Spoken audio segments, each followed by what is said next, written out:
Hello, I'm Debs. This is Debsmadethis. Welcome. These are my June mates. First of all, thanks to everybody who's liked and subscribed and written me a wee comment. I'm sorry I've been a little bit absent. I'm kind of doing that thing with socials where I'm not very keen on it all at the minute, but we've made these things, and so hopefully there's some learning in here for me and for other people. So I shall just crack on. So I have, I think, 9 makes to share with you. I've done a couple of refashions and some mending. So we best crack on. So the first thing I made was a pair of chanterelles. So this is a So Liberated pattern. I shared my toile, which was the shorts, which I made in a size 14 in the last vlog was that I put up. And they were just a smidge snug around the hip. So I sized up to the 16 and made a pair of trousers. I did make 2 other adjustments. One was to add 1 centimetre to the back rise, and I added 1.5 centimetres to the leg because, as we know, although I'm short, my height is all in my legs. Made in a double gauze fabric with which kind of disguises the features beautifully. So there is a big pocket at the front, which is kind of curved, kind of pork chop shape. And then there are rounded pockets on the back. And I kind of made these expecting that they were just going to be like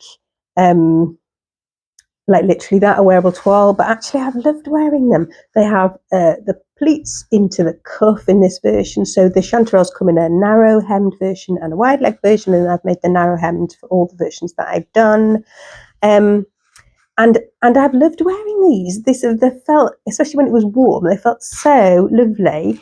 And I took the dog for a walk in them. You have to just be careful because they're slightly not quite completely opaque. So you just have to make sure that I'm in the right underwear on with them. But yeah, no, I've loved wearing those. And the only thing I didn't do, I didn't top stitch them. I have a really weird thing. Please let me know that I'm not all by myself with this. About 3 lanes of top stitching on elastic. I just really, really dislike it. I did it on the next pair that I did, and I really regret it. So yeah, if that's not just a Deb thing, if that's you do that as well, please let me know. Yeah, so really pleased with those. They came out really well. The only thing with toile and things in double gauzes though, because it's not very accurate, is it, size wise, because it kind of grows and shrinks so much depending on what phase of the washing cycle it's in. But yes, no, they are much, much loved. Right, item number 2 is another pair, the same but different. So these are, I'm not sure if I've got a picture of me twirling in these, actually. I shall try and do one for you. But these are exactly the same, but in the most beautiful Atelier Brunette cotton linen blend. And it's probably not going to come up on camera, but it's got almost like a sheen to it. It's got a lovely slubby texture. I spent ages working out which was the right side and trying to make sure that I was consistent. And you can see those back pockets, the front pockets. Now I used a dark grey thread on these, just because that was kind of the best I had, and I decided it was all right. And I think it's okay.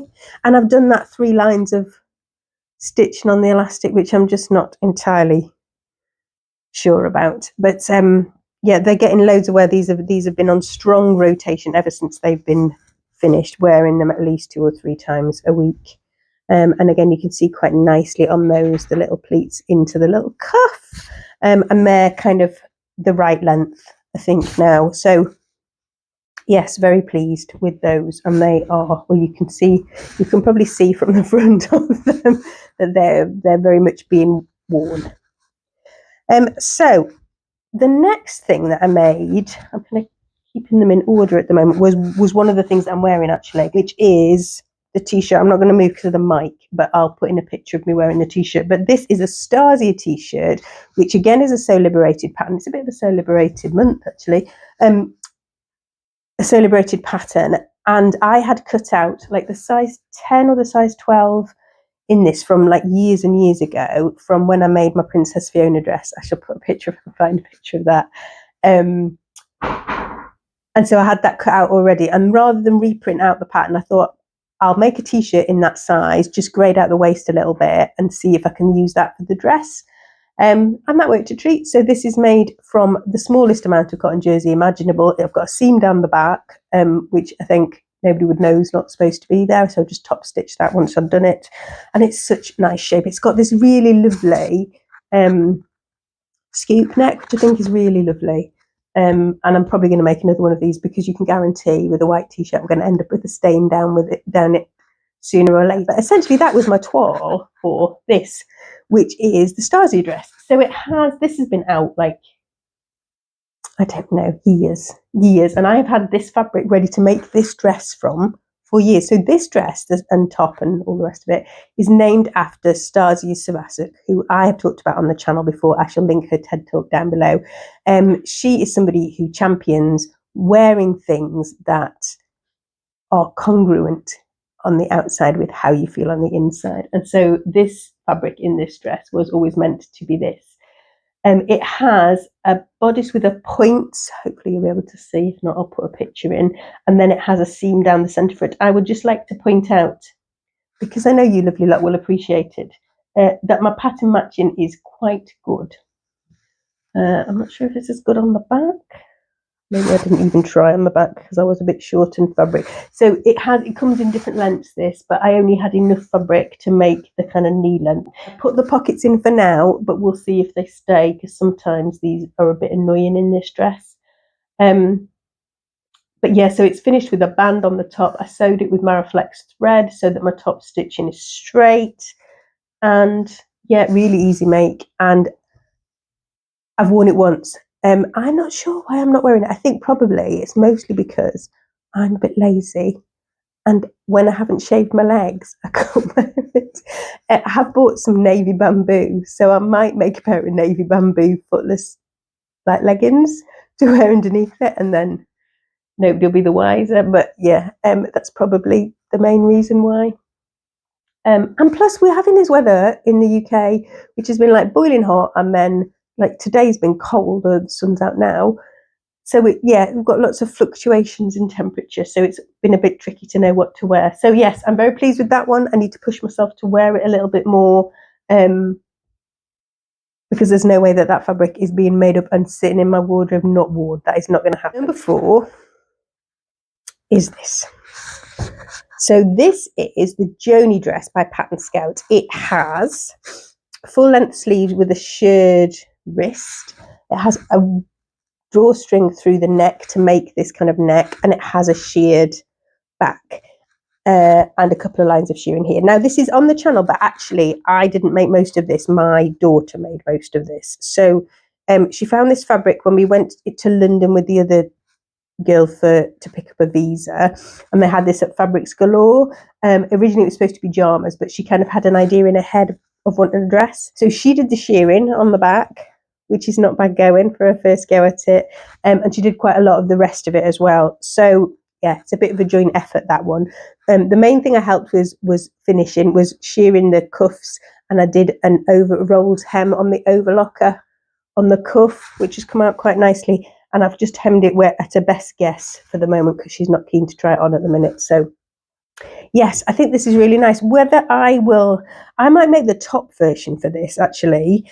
So I'll put in a picture, but there's like a top version that's got like layers, like 2 or 3 lines of elastic, just to kind of nudge it in. And I think that's quite cute. And it's got that kind of raglan sleeve. So yeah, we might give that a go. I'm just sometimes a bit weird about how shearing feels on my trunk. Well, actually, I'm on my arm. I'm a bit weird about it. So yeah, so I might have to find a different solution to that. But yes, so that one is. Did I say that came from Fabrics Galore? So that strawberry double gauze came from Fabrics Galore. So yeah, another double gauze mate. Now, next to the other things that I've got on. So hopefully, I've got some twirl pictures for you, and if not, I'll do some. So this is the Jenna shirt by Closet Decor.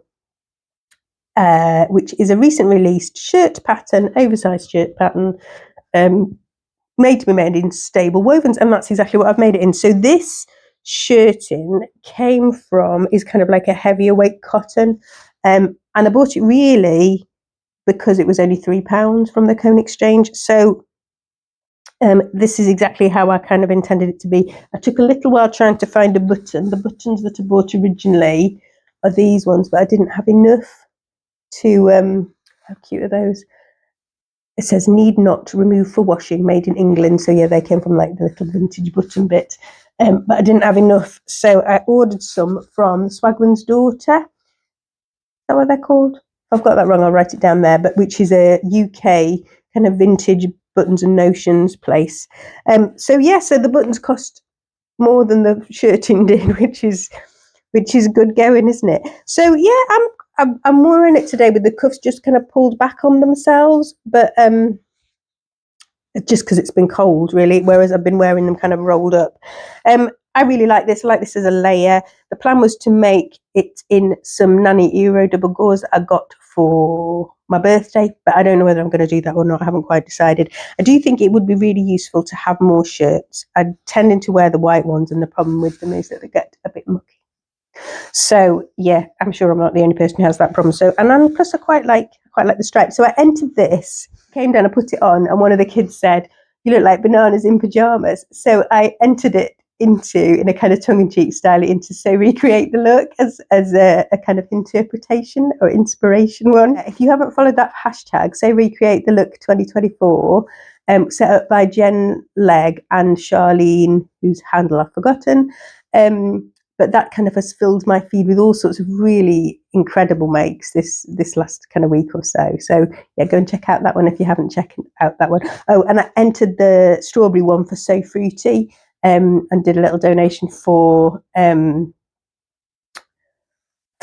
as well. So there's been all sorts of challenges going on, hasn't there? I think I've got a twirl of me in the next two, so I shall put this up now. So I made the Oxbow jeans. Actually, I might just take these off and show them to you. Bear with. Right, sorry, just swapping over. So these are the Oxbow trousers. So this is a pattern release by Sew House 7, which I loved the pictures, and I've been wittering on about it for a wee while, and I finally got them made up. So I've made them in a thrifted denim.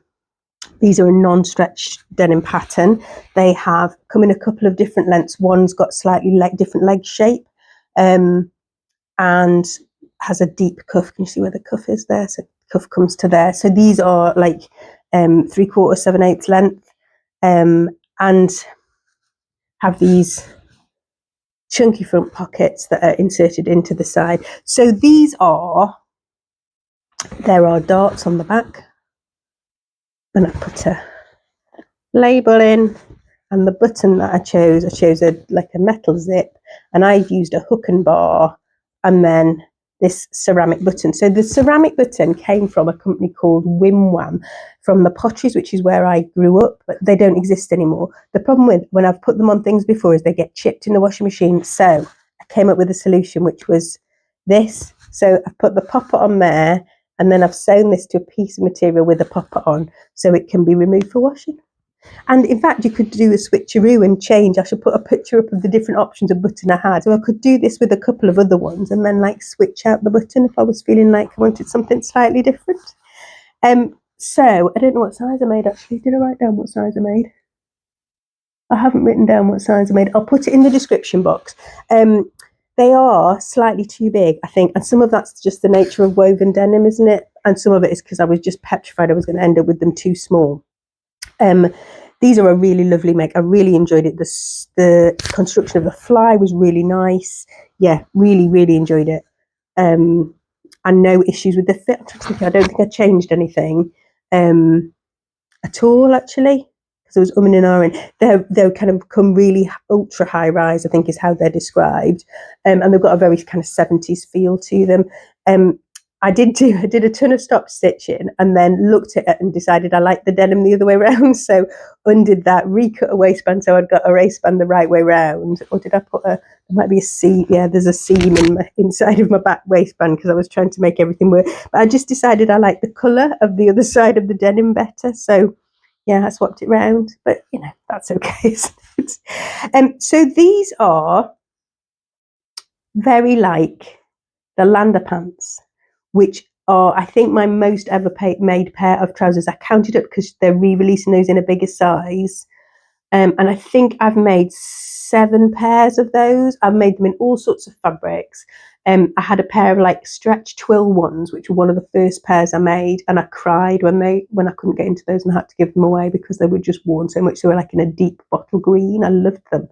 And so yeah, I think if you've got one, you probably don't need the other. This has got a different variation in the leg, but there's probably not enough difference that if you've got some skills, you couldn't hack between the two. But I was just really interested to see, and I really enjoyed sewing these up. So, and I also like, this one has got 2 different styles of waistband. So we've got this kind of overlapping detail, and then the other view is like got a straight leg and a full length trouser, so that's really nice. So yes, very similar to the Landers, and let's say the Landers are coming out in, that's a true bias pattern, they're coming out soon, I think, with a larger size, but I had the original paper pattern of those, so I'm not going to get the larger size. So that was another reason to have the Oxbow, so that if I'm making for other people, I've got that bigger size band as well. Yes, I was very pleased with those. They have again been worn and worn. And the twirl will show you with one of the pattern tests I did. So this pattern was gifted to me in return for pattern testing. I think she also gave me 2 different patterns. So this is capsule patterns. And the lovely lady running it was delighted to receive my reams of feedback. Now, this is not ironed, so don't judge me. The pictures I'll put in, it was ironed for the pictures, so you can see it on the pictures. So this is the Gofre blouse, Gofre, and it's a raglan sleeve blouse, which has a really nice pleat detail to the neckline and to the hems. You can put the closure at the front or the back, and you can have it with a ruffle at the neck or without a ruffle, and I don't really do ruffles at the neck. So you can see I've cut the back on the fold, and you can choose which way you have the pleats going. So my pleats are radiating away from the back, and they all kind of follow the same way round. There's that raglan sleeve, and then I've done it so that the closure is at the front, and that's an arrow mounting button on there with the loop. The sleeve has this really interesting construction. So you do like a pin hem, which I haven't ever done before, but I really enjoyed doing that. That was a really nice finish. And was much easier than I thought it was going to be. I thought it was going to be really difficult. And then it has inside, it has this kind of channel that the elastic goes in. So these are elasticated, but they have, can you see it's got the pleats on it, so the pleats are not sewn down, so they can kind of move about, and so that makes like a really nice effect. So what you do is you sew that channel, and then you also top stitch kind of round in between the pleats, so that works really well. It took a lot of concentration, and it took a lot of time, and because I was pattern testing, I was trying to do it exactly as she suggested, and she had put marks on each of the bindings and each of the elastics for where your stitching was supposed to go. So I didn't think that was necessary for the neck, and in the end I didn't do it in the neck. I just put the binding on and kind of eyeballed where it was supposed to be. But this has been worn an absolute ton. My only worry about it is because it's made in this white kind of wall lawn, that I'm going to get a stain on it and not be able to get it out. But we'll cross that bridge when we get there, I think. I probably will make another one, and I'll put a picture in. There's a sleeveless version, which is really sweet as well. And I have some single gauze, some Atelier Brunette single gauze with little tiny sunsets on that I might well make a sleeveless version in whatever month's coming. July. Yeah, so that was definitely a success, and I have a couple more patterns then as a result to make. Actually, do you know that's got a stain on already? Look at that. I'm going to go and put it back outside in the sunshine to see if that'll come off. Now I think there's one more. 2 ticks. So this should have actually been an entry for, was there a sew blood pressure empty for things that you've been meaning to get to? So these are, I'm not sure there's a picture of these, I'm going to have to find one, I'm going to have to make one. These are the unmistakable silhouette of the Winslows.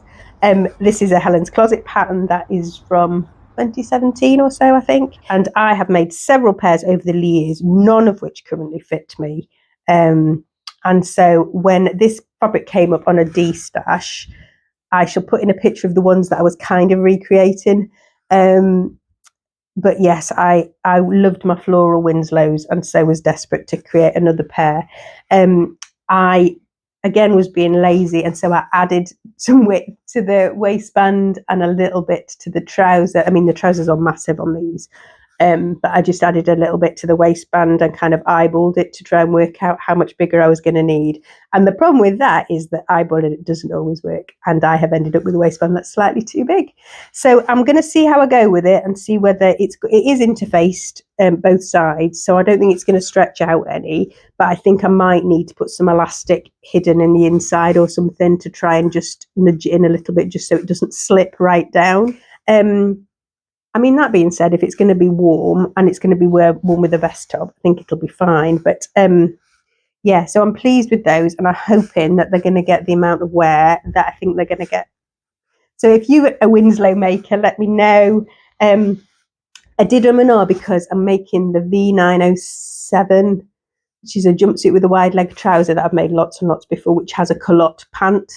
And I did just wonder about making that so that I'd got a toile for the jumpsuit. But yeah, no, the Winslows have my heart. And she's got all sorts of hacks on her vlog for making all sorts of, so making it into like elastic backs and shorts and what else does she do with it? I don't know, all sorts of things. But go and have a look at Helen Closet vlog. But so this has an invisible zip, which is not quite invisible because I only had a mauvey purpley one in my stash.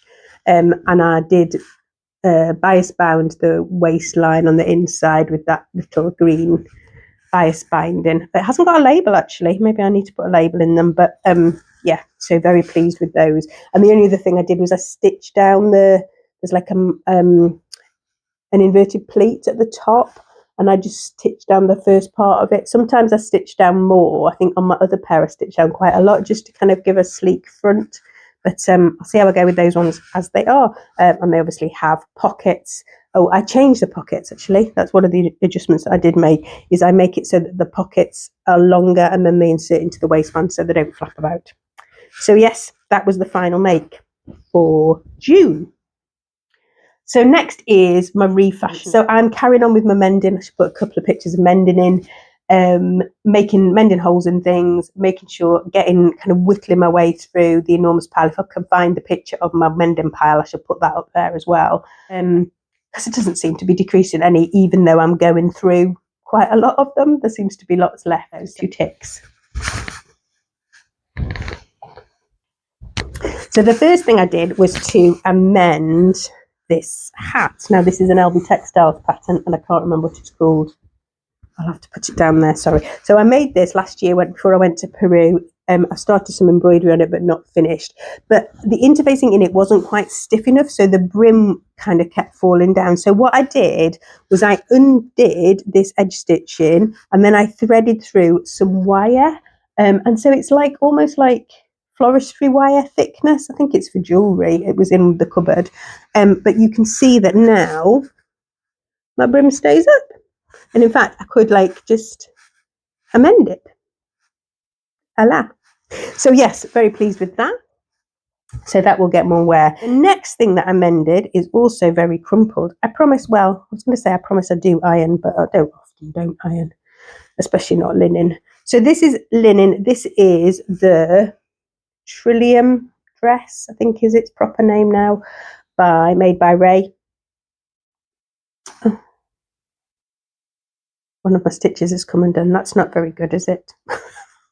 I'll show you the one that isn't coming undone. So what I did was redo. This has like a little cap sleeve and it has a bound finish on the inside of the arm's eye. And so I refreshed that because it was looking really tatty. So I put some new bias binding in. I restitched the shearing on the back because it had pulled out quite a lot. And that was the other thing, yes. And I put in fresh interfacing in those corners. So it has 2 views, this. I think I've got a picture. Either you can do it as a round neck or you can do it with this like keyhole neck in it. Like, see if I hold it like that. which I just thought was interesting. And I was going to, because there was so much needed to be done to this, I was going to like refashion it. But when I tried it on, it's such a nice dress. I was like, I can repair these bits. I can make it behave itself. And as you can see, because it's so crumpled, it's been through the wash. So it's definitely been worn again. And as I say, it looks like one of my stitches has come undone on the other side. So I need to go back in the mending pile to get remended. Yeah, when I was doing my wardrobe edit, I did a bit of a thing about, you know, when you've mended something, then see if it makes a difference, see if you wear it. So that's passing that test, I think, which is good. I shall put that there, and I shall do that this afternoon. And the other thing that I refashioned is this, which is the Briarwood top by, is it by? Cashmere Patterns. So this was not quite the last. I think there was a skirt afterwards. So I have stopped being a Cashmere Club member. And so this was one of the last patterns that I made. It comes in two different lengths, comes in a cropped length and a hip length. And I made the cropped length, anticipating that it would be longer on me because I'm so short-waisted. And it is. It's supposed to have a zip at the side, and I will put in my pictures. I think I've shared it with the ruffle on the bottom. What I was finding was I really, really didn't like that ruffle. Like, I really didn't like that ruffle. And I wouldn't even wear it like tucked into dungarees because of the ruffle. So it was quite a lot of work to change it. So I took the ruffle off. So the first thing to say is go back and look at that video. But essentially what I did, because it was big enough, I could get it on over my head. What I did was I sheared the panels in the side. So I did that after the outfit was made. So I think if you were doing it like from the start, you would probably just shear the back panel. But because they were like little panels, it kind of worked okay. So what I did was take the ruffle off, and then I put on an extension about yay big, which was doubled because it's in this Swiss dot, and so that was long enough to tuck in. And I think it's been worn once, to be honest, so we'll see. But my Yantas, which were my main summer dungarees, don't fit. They are too snug, officially too snug. So I need to make some more. So it might be when my summer dungarees are kind of refreshed, that might get wear with my summer dungarees. And it also might look really nice with those Oxbows, actually. So if I try that on later on, you might get a picture there. I hope you've enjoyed that little roundup. Tell me which are your favourites, if you've got any thoughts about anything. I am going to try and film a July plans or a summer plans, but we'll see how we get on. And I have made one thing already in July, so with a new to me vintage sewing machine. So there might be a bit of a vlog about that occurring. But we'll see. So I hope wherever you are in the world, you have been finding time to rest and replenish and do some making if that's something that brings you joy. And I shall see you again soon. Bye for now. God bless.